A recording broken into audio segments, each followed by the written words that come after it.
They say that many years ago, around the time of the mighty Shi Huang, the most beautiful place in all China was the kingdom of Mu. This beautiful kingdom was ruled over by the Empress of the Southern Skies, Feng Huang, the Vermilion Phoenix. Every morning, the Empress Feng Huang's first duty to her people was to help the sun rise. Before dawn, she would awaken in her palace in Nanjing, summon her 100 attendant birds around her, and together they would fly to the east beyond the great black mountains and find the sun sleeping at the bottom of the ocean, its golden rays flickering up through the jade-colored water. And then the Empress Phoenix would plunge into the warm ocean, swim down beneath the sun, lift it gently on her back, and fly with it up into the morning sky. But in the dark mountains, which lay between the kingdom of Mu and the ocean, there lived an evil demon king who watched the phoenix every day as she flew to help the sunrise. The demon king was very jealous. He hated seeing the people of Mu so happy in the golden sunshine. And so one night, at the darkest hour, he cast a spell over the sleeping sun and moved it magically from its ocean bed to a dungeon cave inside his mountain, so deep that not one ray of light could escape. The next morning, as usual, the golden phoenix awoke, and with her 100 birds flew past the mountains to the east to help the sunrise. But when they reached the ocean, the sun was nowhere to be seen. Not one ray of light shone through the black water. Feng Huang knew at once it must be the work of the Demon King. And away she flew through the night until she found the Demon King on his wind-swept mountaintop, surrounded by his court of ghosts and spirits, all of them laughing and dancing in the icy wind. The phoenix slowly circled and landed in the center of the ring of demons. Her radiant feathers gave off a golden light, which shone on the evil faces surrounding her. The evil ones peered into the darkness to see what was happening, and where the phoenix had stood a moment before, there now stood a beautiful woman. The demons were amazed and fell silent, and the woman began to sing.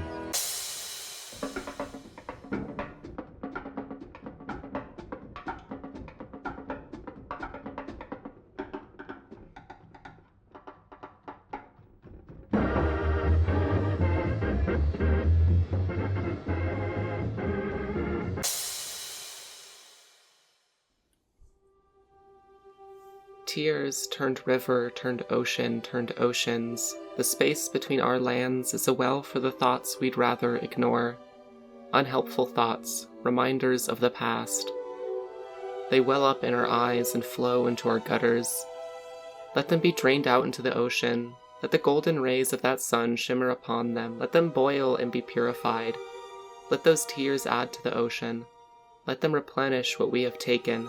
When I was young, I had little rain boots, size 6. They were red with black polka dots. My mother glued googly eyes to the toe caps so they looked like ladybugs. On rainy days, when the sun wasn't visible past the thick layers of smoggy clouds above, I'd proudly wear my ladybugs. I'd stomp and splash through puddles and search the sidewalk for worms that had been flushed out of the front lawns in the rain. Then I'd get to my knees and poke at agitated roly-polies, trying to see if they would open up to see me. Where have my ladybug boots gone? Why don't my boots stomp or splash anymore? Why don't I search for worms and poke at roly-polies? I only think of those boots on rainy days, when my sadness is as invisible as the tears lost in the rain. The tears that flow into the gutter, the tears that turn into rivers, into oceans. The oceans that evaporate into clouds, and the clouds that rain down on me and remind me of those ladybug boots. If one plant is taken away from any ecosystem, there are many consequences to the animals. The scent of vanilla drifted through the air. It is poisonous, beware. The milkweed sways side to side. The monarch butterfly flies near the tide. Without the milkweed, the butterfly will die. Every monarch butterfly will survive to fly high in the sky. If the milkweed expires, so does the monarch butterfly. The monarch butterfly and other animals wouldn't survive if the plant they eat to survive goes away. We wouldn't have nature as we know it. I think about that a lot. When spring comes, I see butterflies pollinating other types of flowers, and hummingbirds, and bees. I see the sun above me and see the clouds rolling in. The weather changes so fast in minutes. It starts sprinkling, raining, and then downpouring. I hear thunder rumbling in the distance. There are many storms in the spring, and the wind howls in the distance, sounding like Mother Nature is talking to everybody in this moment. The winds become more intense in the night, picking up in pace. Leaves are swept away. The pitter-patter of the rain is increasing.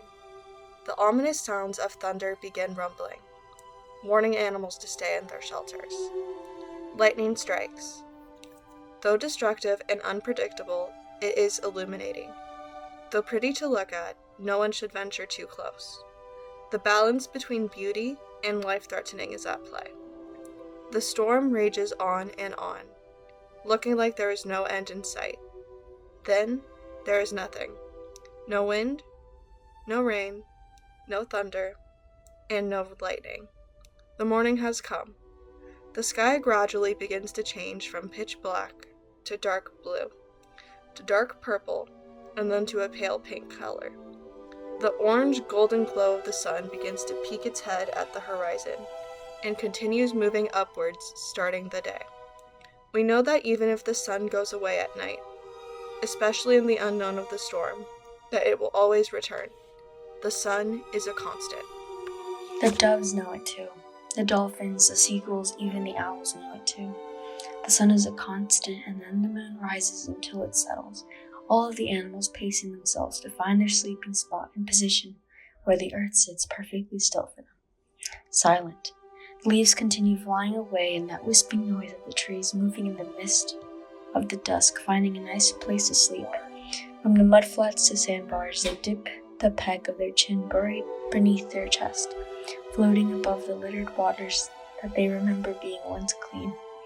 All is still during the night, until they hear more trees being cut down, the water continuing to rise, and it becomes harder for the ducks to sleep afloat in peace. Plastic bottles accumulate in the water like patches of sand beneath the ducks' palmate feet, instilling more and more fear of how many more trees will be stolen away from them, counting down the nights until they can no longer float to sleep above the water. The earth screams for help as it collapses. Everyone is watching.